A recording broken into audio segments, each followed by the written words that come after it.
Hello, Liberty fellow students from Liberty University. My research was on Roger Williams. Roger Williams was a very interesting topic. He came over from England. He was a Cambridge University trained minister. And when he arrived in New England, he was much sought after. He was likable. But he turned down the offer of the Boston Church due to their unwillingness to break away from the Church of England. And some of the sources that I was able to use in my research were primary sources.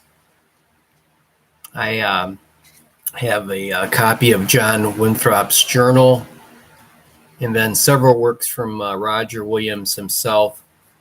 He wrote a wonderful book called The Key to the American Language. Williams was a talented linguist as well. He immersed himself into Native American culture, and his book is very reminiscent of a language book you would have at a university if you were studying Spanish or French, but in this case, it would be a Native American language. So it's 32 chapters, large vocabulary that Williams had.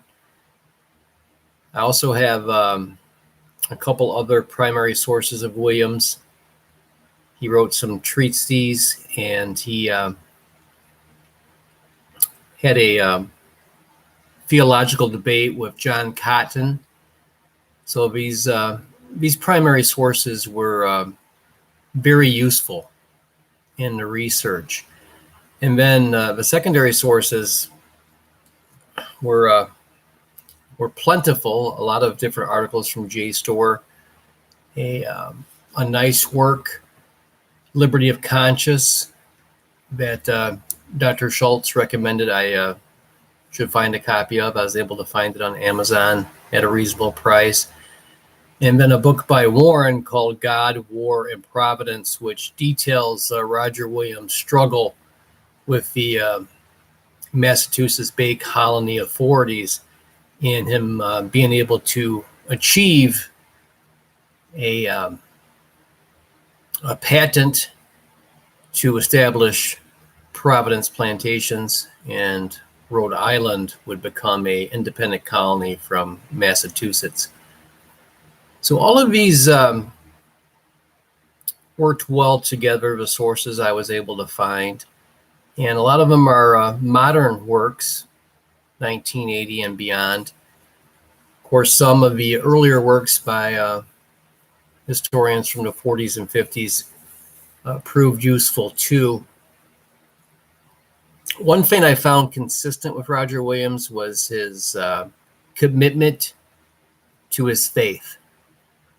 You know, his biblical abilities. He was a strict scholar of the Bible, and it was his compass along the way. You know, it's why he refused the position in Boston.